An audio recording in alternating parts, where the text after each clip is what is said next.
salaamaaleykum maa ngi leen di nuyu kenn ku ne seen tur ak seen sant maa ngi nuyu ñi fi teew yëpp man maa ngi tudd Ousmane Simbiri Ba nekk responsable ci dëkk bi kii imam Seydou Ba moo nekk imam ratib dëkk bi kii moo nekk deuxième imam ratib ci dëkk bi Mouhamadou Ba kii Thierno Mbengue la tudd fii la dëkk imam la aussi ci quartier bi mu nekk kii mooy adjoint chef de village dëkk bi Omar Ka la tudd kii Ismaïla Ba responsable jeune ci dëkk bi ak ñi fi teew yëpp ay responsable lañu ci biir dëkk bi ñëpp ñu ay chef de quartier lañ ñu ngi nii ñu taxaw voilà les notables ci dëkk bi muy kër Simbiri gii ñu taxaw ni tey dañuy géej sud mooy kër Simbiri rek li fi xewoon démb lu xaw yéeme la parce que dafa am ñu fi ñëw démb ñu bëgg fokkati loo xamante ne moomeelu dëkk bi la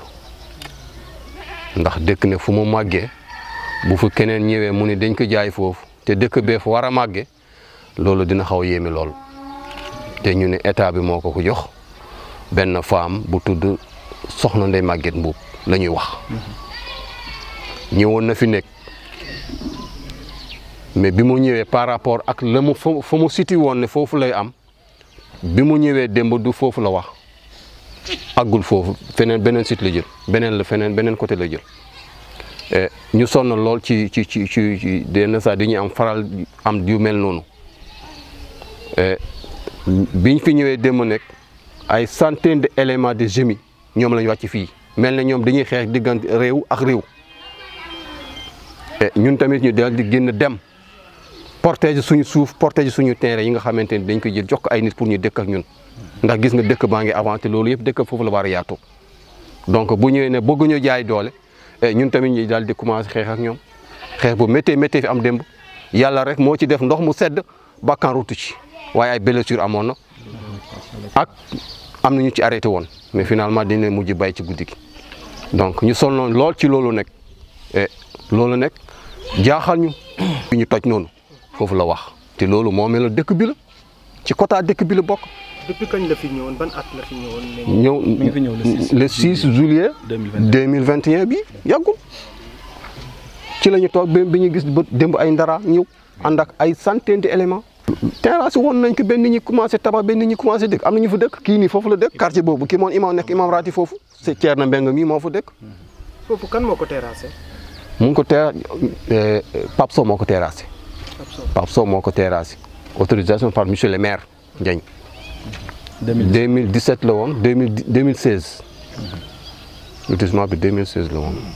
lotissement bu 2016. waaw 2016 la woon. Pape Sow moo ko lotissé. Pape Sow moo ko lotissé par autorisé par monsieur le maire. kenn musu fi ñëw ne moom lii ci mois ci 2021 bii la femme bi commencé ñëw fii mu ne Ablaye Wade dafa jaayoon fi papa xam nga ñaati hectares ay 75 hectares du fii rek continuer bi ay boori génération foot dem na bi mu ñëw doole ñun tamit ñu reporté attaqué ak ñoom ñu xeex bu métti yàlla rek moo ci def ndox sedd mais kenn bakkan ruutu ci yàlla sant yàlla. waxuñu dara dañuy xëy rek démb ñu gis leen fii dañuy xëy rek ñu gis leen démb ak seen doole dañuy xëy rek ñëw fii démb ak seen doole ñu def li ñu war a def. xeex ak ñun nekk xeex bu métti métti ay grenades lacrymogènes lañ fi door ji xeex ak ñoom ba ñu ci biir dëkk bi chef de village bii 90 ans la am xamul sax guddi ak bëccëg ñu sànni fa ay grenades lacrymogènes ay jigéen ñoo xamante ne sax dañu am jigéen wérul voilà et tout ça ñu yóbbu leen hôpital ay xale jigéen xam ñi am ay cardiaque démb li fi am daal yàlla rek moo ci def ndox mu sedd bakkan rutul ay kër yi ñu tabax ay fondement ay clôture moo fi amoon démb moo fi am loolu la ñuy dindi fi taj ko am na kër yoo xamante ne seeni borom war nañ tuxu sax mais finalement alors noonu la kii quoi. parce que lu mu métti métti nit du ma raay man du ma raay nit lu mu métti métti mooy suñu kilif en tant que monsieur le maire mooy nekk suñu kilif ñun njabootam lañu bu suñu bët xonkee balaa ñu dem fenn ci moom la ñuy jëkk ñëw kon lu mu bon moom waroon a teew wala mu yebal délégation ñëw teew démb ci histoire bi gisuñu kenn te pourtant. yàlla na yéex bu ci bakkan rotoon démb dina bay lépp lu mu doon def mu ñëw teew loolu moom c'est clair. même moom sax xam na ko.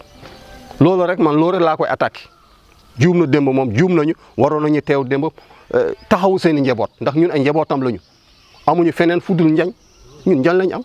kon lu mu mënti doone moom waroon a teew masuñu taxawu ak ñun mu wala ñu orienté ñu bu ñuy defee loo xamante ne waruñu ko def moom mu orienté ne bu leen def lii def leen lii ak lii ñu nangul ko loolu mais gisuñu kenn. waaw ñun moom ñu ngi ci suñu xeex duñ ko bay suñu bakkan lañ ci teg wax naa ko démb suñu bakkan lañ ci teg ndax suñu alal la dañ ko jël jox ko ay nit te nit ñi dañu war a dëkk bi foofu yaatuwaay dëkk bi la quota dëkk bi foofu la nekk station dëkk bi la dëkk état bi moo ñu ko jox. dëkk bu ci nekk dafa am titre foncier bopp si dafa am station juróom-ñaari village la même Bambilor gi ci la bokk une partie de Bambilor ci la bokk.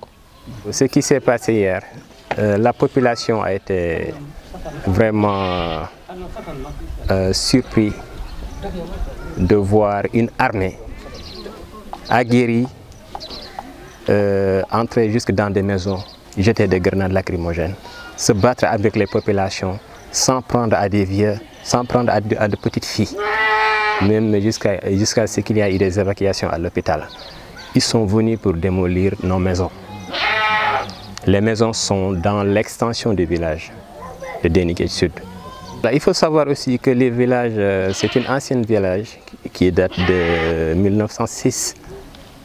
Donc c'est comme les autres villages, les villages de Déni Biram Ndao, de Mbey, de Woyambam. C'est des anciens villages. Effectivement, il y a des gens qui ont des attestations. Certainement, il y en a.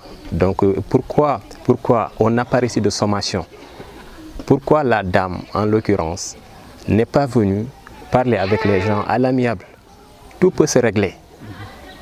Mais avec la violence, rien n'est possible. Le promoteur, c'est M. Papsow, voilà, qui avait fait le lotissement depuis 2016. Voilà, donc des gens y sont installés et aussi un quartier a grandi. Et voilà l'imam.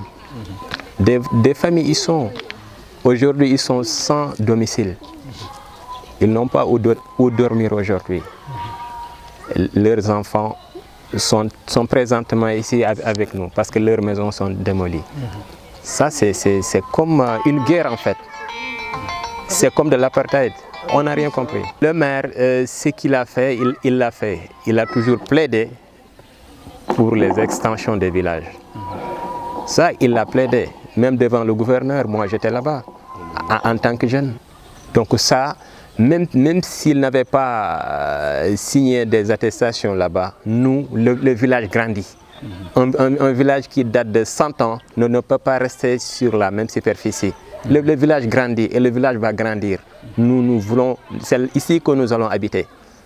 C'est dans cette extension-là que nous allons élire nos domiciles et nos fils également. Qu'est-ce qu'ils veulent? Comment comptez-vous mener votre combat? Le combat, c'est qu'on ne se le laissera pas faire. On ne va jamais laisser cette dame-là s'installer ici, sur nos terres, dans le village. Vraiment, le Sénégal est assez vaste, il y a assez de l'espace, vraiment, pour avoir, je ne sais pas, 75 hectares. Il peut aller ailleurs. Les cités, les résidences du Lac Rose sont ici à côté. C'était des champs. Là, on l'a accepté parce que c'était des champs. Mais là, c'est un village. Il y a de l'eau, il y a une électricité. C'est ici qu'on va habiter. On ne va pas laisser cette dame-là s'installer ici.